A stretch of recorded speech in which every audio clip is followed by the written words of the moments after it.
Oke, sebelum orang tua ajukan pertanyaan, kita berikan tepuk kepada teman-teman satu. Oke, silakan anak-anak dari kelompok 2, silakan mengajukan pertanyaan. Baik, terima kasih pada kelompok 1 yang telah mempresentasikan hasil kelompoknya.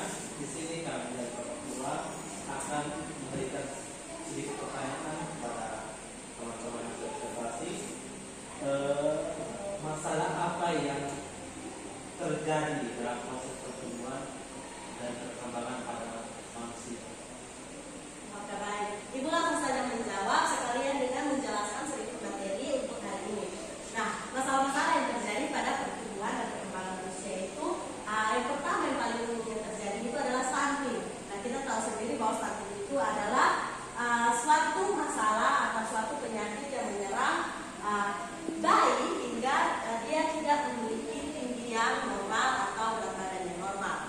Setelah itu adalah gizi. Nah, gizi buruk ini juga ada berkaitan dengan stunting karena masalah yang timbul dari faktor ekonomi dan juga faktor yang diakibatkan oleh ibu hamil pada masa kehamilannya. Bisa saja stunting ini terjadi dari masa kehamilan seorang ibu.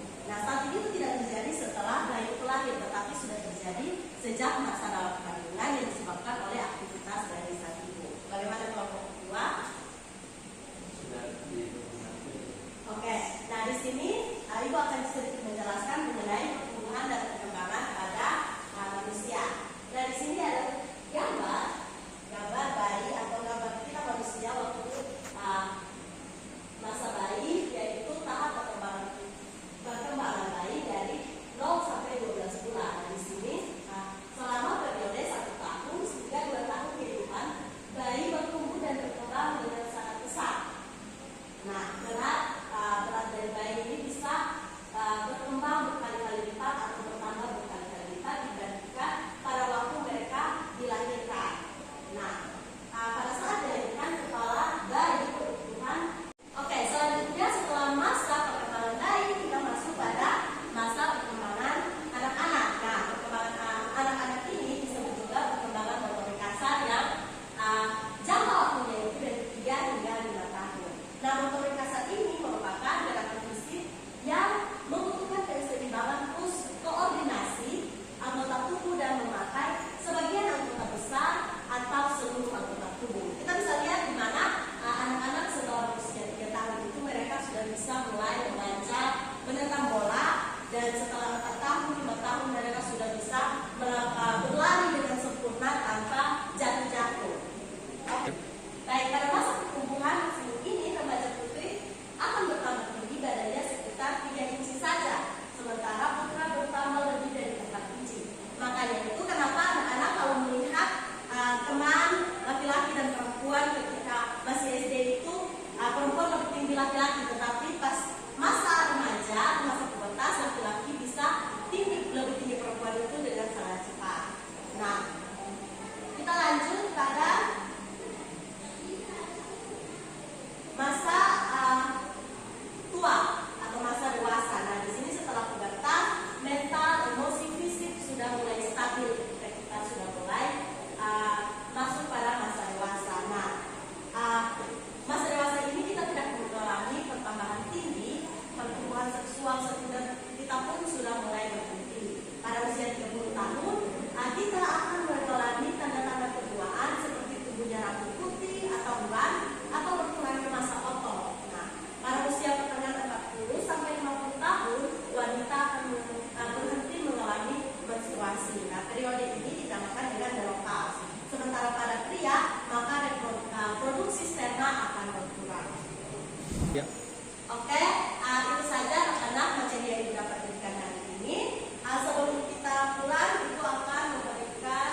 Thank you.